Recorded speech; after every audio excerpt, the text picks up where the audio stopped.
Welcome back to the channel. Today, we're diving into the wild world of Reddit's AITA Am I the Asshole? The place where people spill the tea on their most dramatic, jaw-dropping, and sometimes downright petty situations to find out if they're in the wrong. From family feuds to friendship breakdowns, these stories have sparked heated debates and divided opinions across the internet. We've handpicked 5 of the most controversial and unforgettable AITA posts that left Redditors questioning who's truly in the wrong. So, buckle up, grab your popcorn, and let's dive into the chaos as we uncover the top 5 AITA stories that had everyone talking. Let's get started. Story number 1. AITA for telling my 19 female daughter she will have to move out of my house if I get divorced because of her lies after her stepdad saw her naked. Sorry for only updating now, but am not in the best of places at the moment, and it has taken me a couple of days to get my thoughts together. I don't know what to do anymore. My husband has asked for a divorce.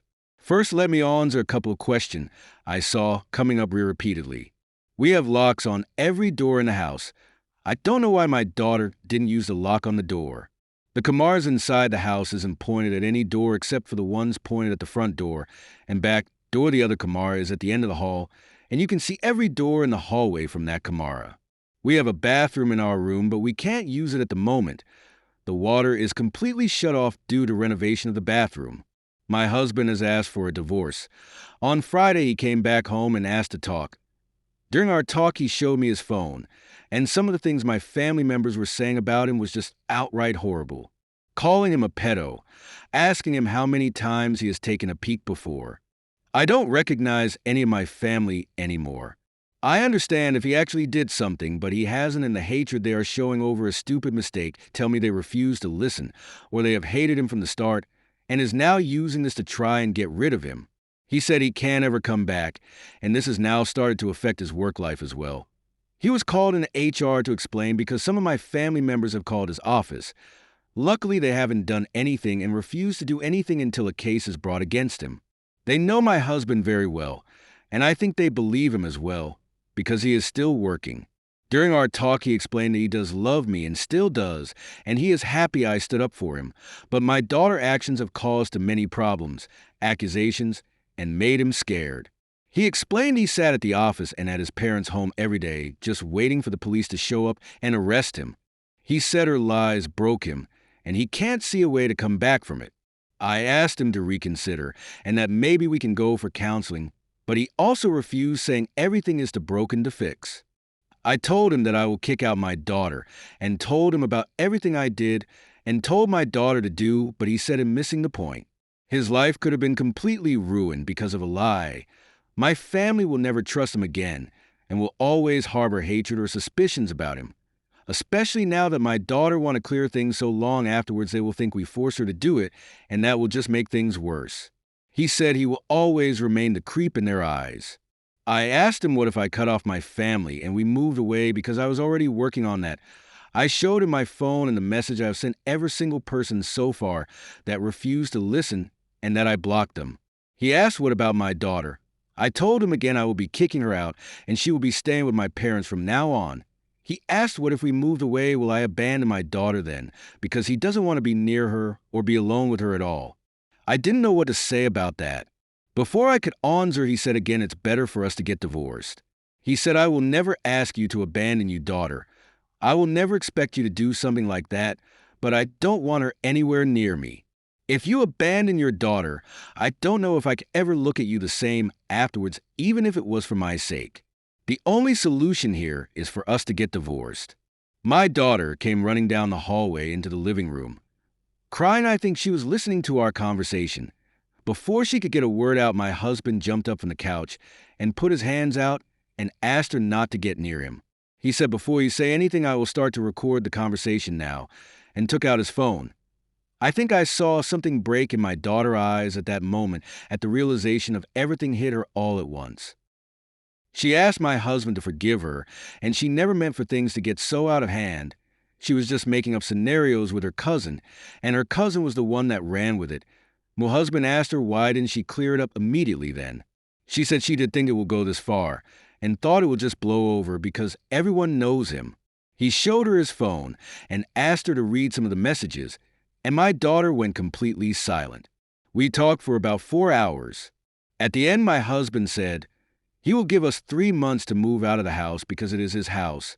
My daughter can keep the car because it was a gift, and that he will finish paying this year's tuition, but will not pay anything going forward. He said he hasn't gotten a lawyer yet, but told me to get one.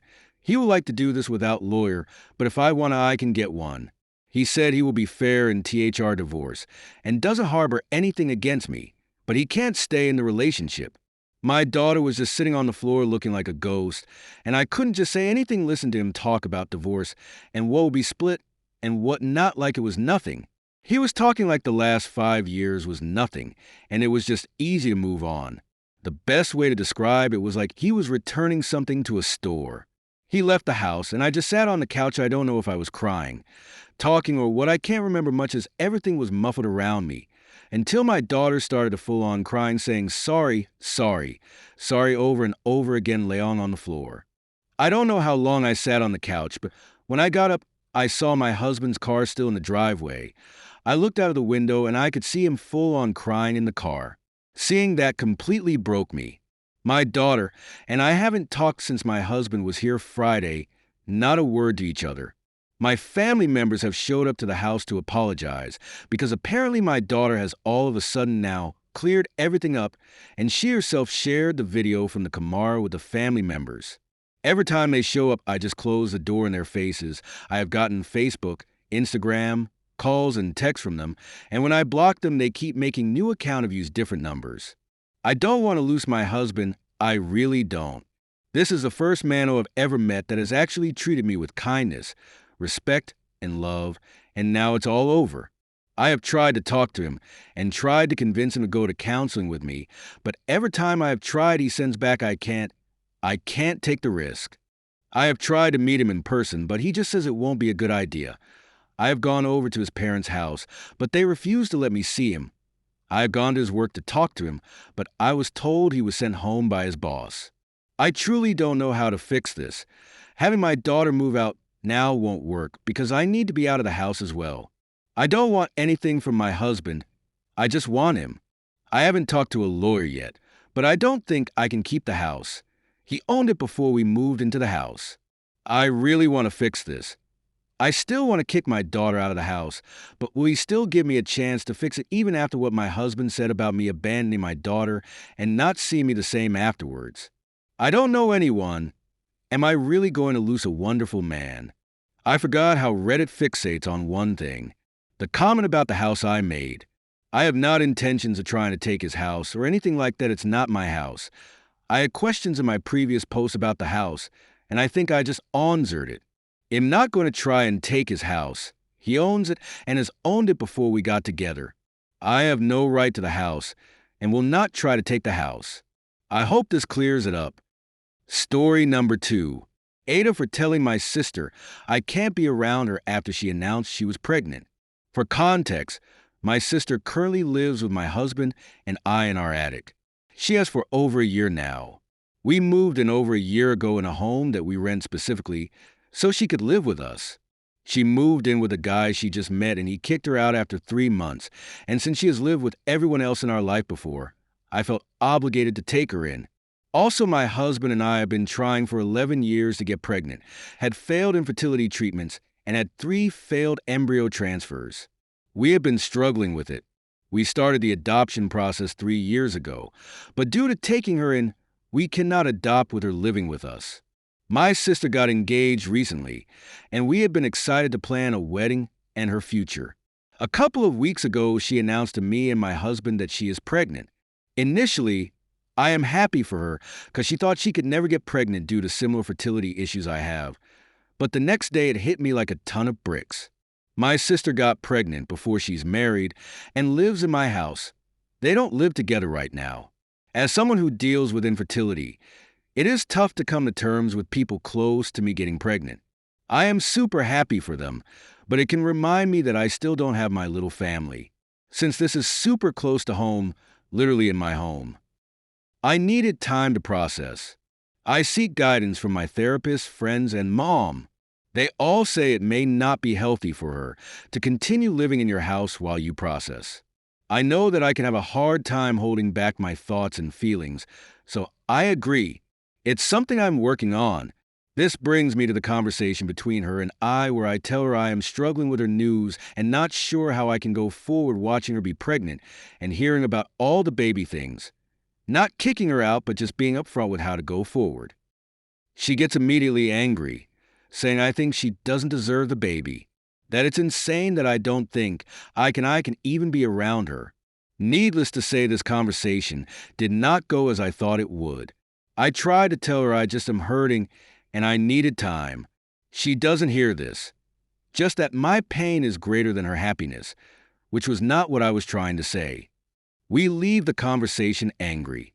Days pass, and we have a brief texting conversation where I tell her I love her and want her to enjoy the pregnancy, that I do think she deserves this, but it's just hard for me. She and I reconcile, but of course, I'm taking it day to day. I do my best to just avoid conversations around the pregnancy, and we even go to the movies together. We seem to get into a new rhythm of things. It's not ideal, but at least we can go on with life. Well, it is short-lived. 2 weeks after that initial argument, things go south. My husband and I have a child in our church that we have been contemplating bringing into our home to help their grandparents who have custody of them. Because of that, I felt it best that we find out my sister and her fiancé's timeline of moving out.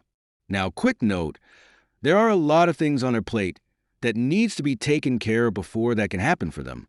I am aware of this and try to be delicate about it, not giving them a move-out date, but just seeing where they are and having them understand that we have a situation that might need them to move out quicker than expected. My husband and I even try to help them find a new place by sending them apartment finds. That was the wrong thing to do. I immediately find out that I don't care and think they are incompetent. I'm accused of being a horrible person that is rude, narcissistic, and manipulative. I have done nothing but make her life unbearable by my snide remarks. I've done nothing but made them unhappy they are pregnant. I could go on, but I believe I wouldn't relate everything appropriately. AITA for wanting my sister out of the house, so our relationship doesn't get worse, and for having a bad response to her being pregnant. From our conversations, I feel like I've become this horrible person without realizing it. Story number 3. Family agreed to have Christmas dinner a month ago without me. Now I've made other plans, and they are mad at me. AITA? Hello, everyone. I've never made a post like this one before, but I really just need an outside perspective in this situation. I've spoken with friends, and I don't know, maybe it's because they are my friends and know my family history. They would tend to agree with me, but I feel like my family as a whole is gaslighting me, and I don't know what to do. I want to preface this with some information. I have one daughter, and I am currently pregnant with my second child. At the beginning of this instance, my husband and I decided that we would be buying a house and moving many, many miles north by January 1st. My family has not taken this lightly, and I can't recall a moment when any of them have paused and expressed their happiness for my own family. They've expressed how they are affected by my decision to move, and I've had to convince them to be rational or console them. At the end of October, my 2 siblings, mother and I, were all together for an event. I left before anyone else, and I had spoken to them each many times since last being together. Fast forward to the week of 17 to 23, my mom suggested in a vague way that I host Christmas dinner at my house. I confirmed with her if she meant I host dinner, and she said yes. I was so excited. My mom does dinner every year in her small 1-bedroom home and has to accommodate up to 7 people. It's like a 600 to 750 square feet home. So I was eager to be able to help my mom finally. I have a much bigger home, and my mom works very long hours for her age, and I was gifted the responsibility of hosting dinner. Even with packing, moving over 870 miles in the winter, while pregnant, I wanted to have one really great, stress-free dinner for everyone before we moved. I spoke with my siblings about the suggestion and said I'd be happy to do so.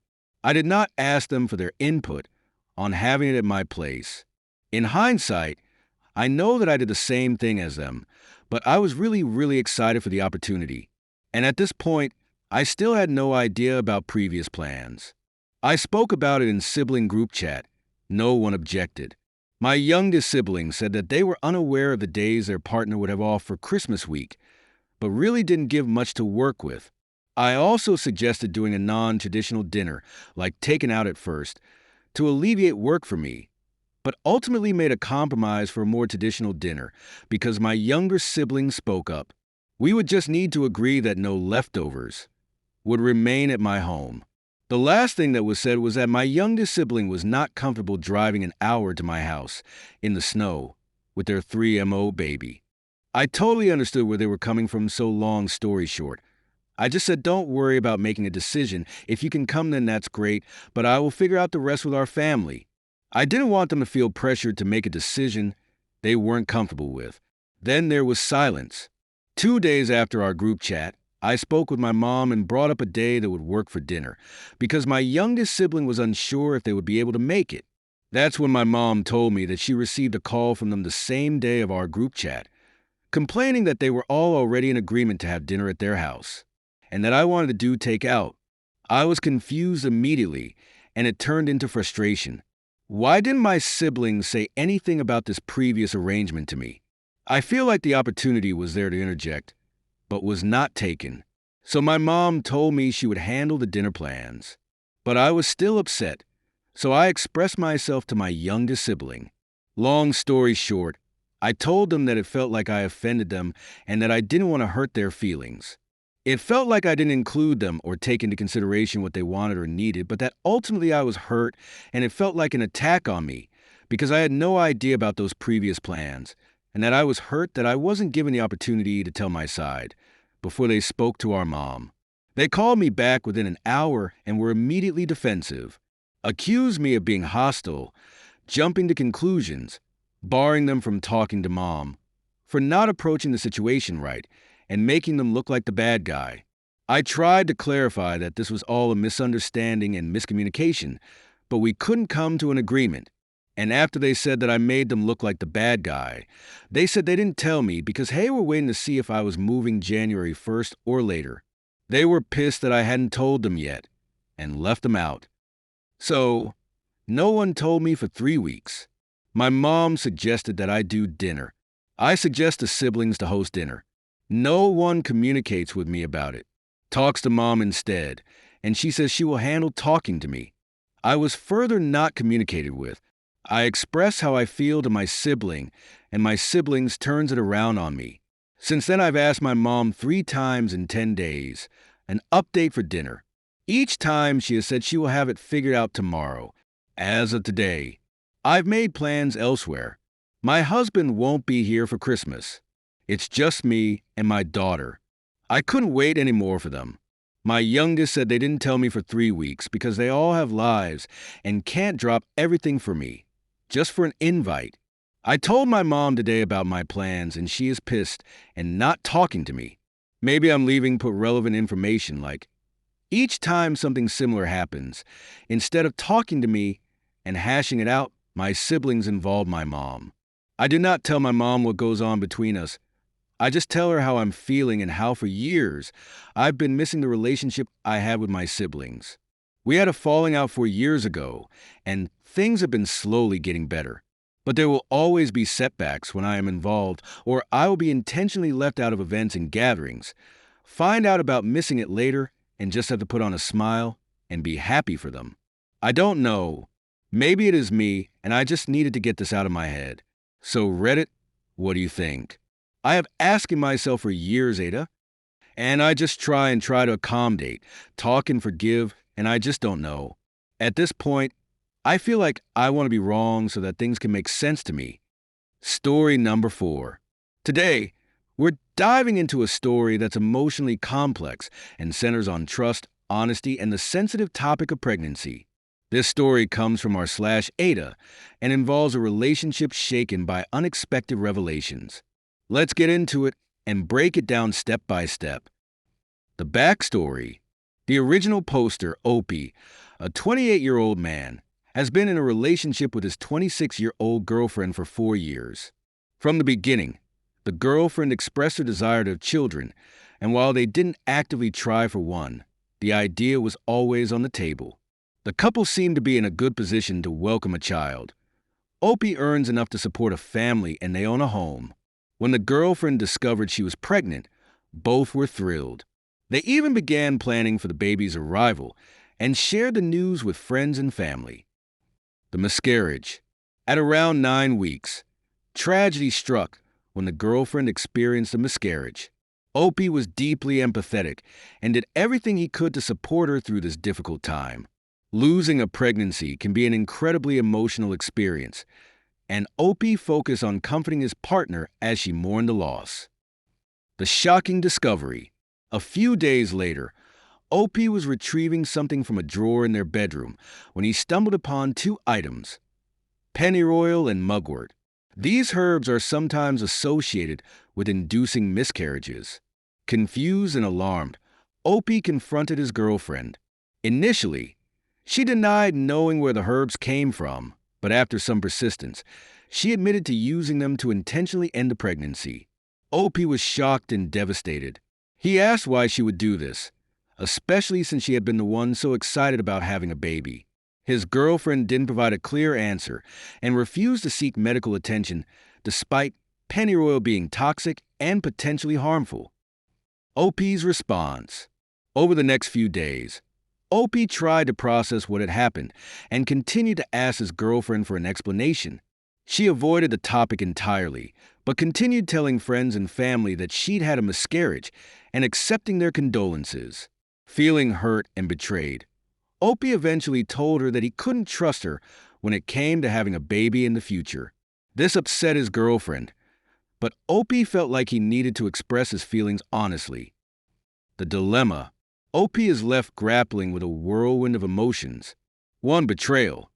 He feels like his girlfriend lied to him about wanting a baby and wasn't honest about her actions. 2. Worry. He's concerned about her mental and physical health, especially since she used a toxic herb and has refused medical attention. 3. Confusion.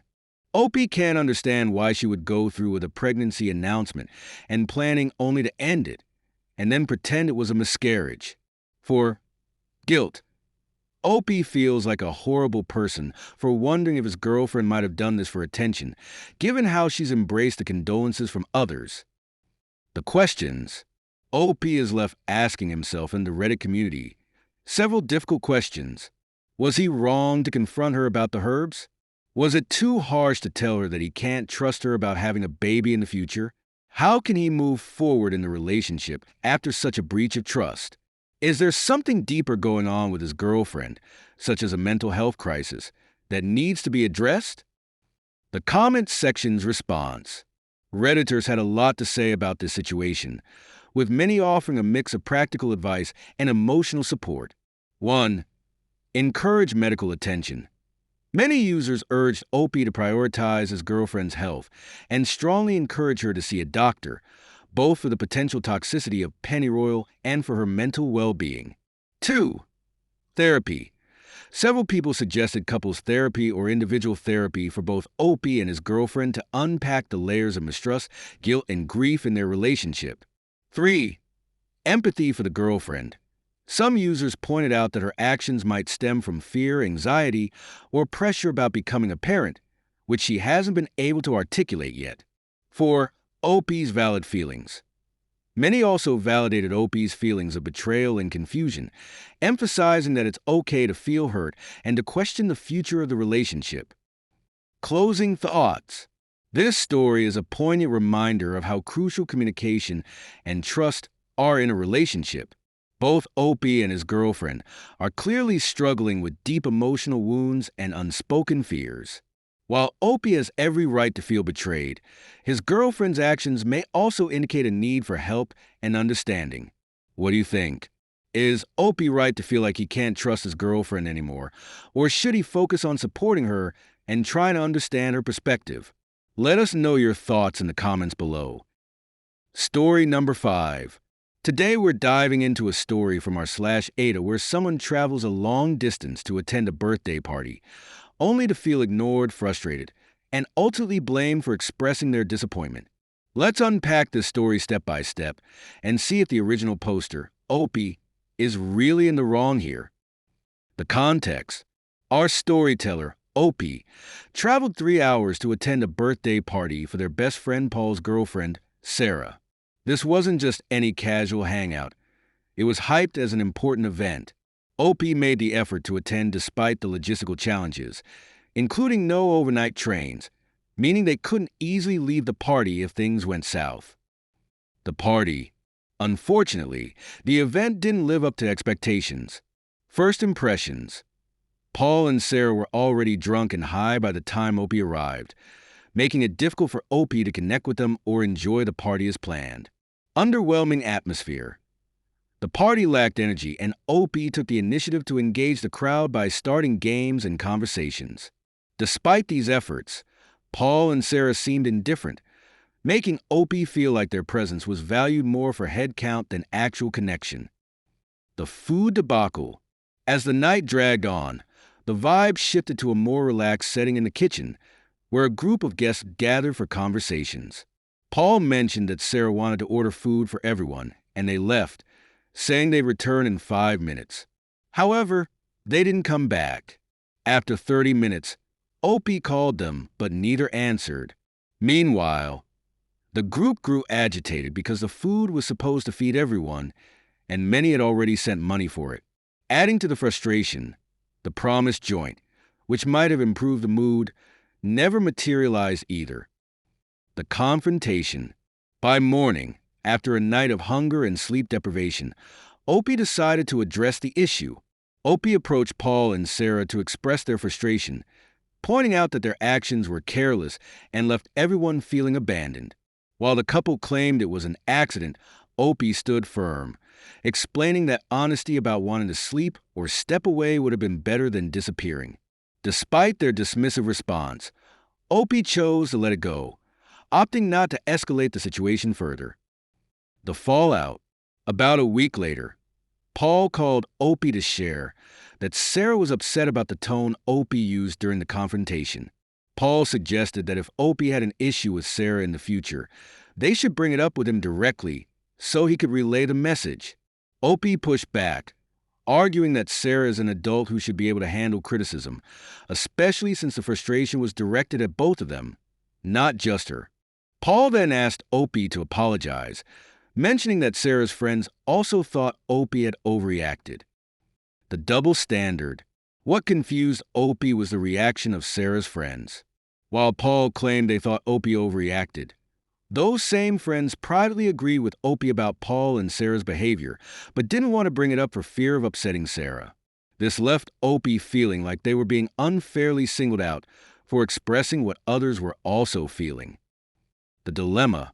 Opie's now wondering, were they too harsh in addressing the situation? Should they apologize to Sarah, even though their frustration was justified? Is it fair for Paul to act as a mediator between Opie and Sarah, essentially shielding her from direct accountability? The comment section's take.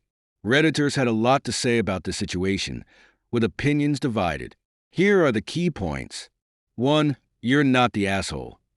Many users felt that Opie's frustration was valid, given the effort they made to attend the party and the dismissive behavior from Paul and Sarah. They argued that Opie's tone wasn't the issue. It was Paul and Sarah's lack of accountability. 2. Sarah's reaction.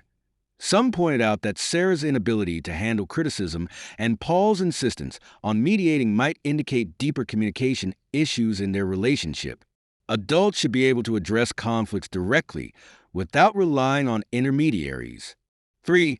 Apology dynamics. While a few users suggested that apologizing could smooth things over, others warned against offering an insincere apology just to appease Sarah. They argued that apologizing when you don't believe you're in the wrong sets a bad precedent. 4. The role of Sarah's friends. The fact that Sarah's friends agreed with Opie privately but didn't speak up publicly highlights a double standard. It's unfair for them to criticize Opie while avoiding accountability themselves. Closing thoughts. So, is Opie the asshole for not apologizing? Based on the details, it seems like Opie's frustration was reasonable, and their confrontation was direct but not malicious. The bigger issue here seems to be Paul and Sarah's unwillingness to take responsibility for their actions or handle criticism constructively. What do you think? Should Opie apologize for the sake of maintaining the friendship, or are they right to stand their ground? Let us know your thoughts in the comments below. As always, thank you for watching. If you enjoyed this story, don't forget to like, share, and subscribe for more. Until next time, take care and stay honest.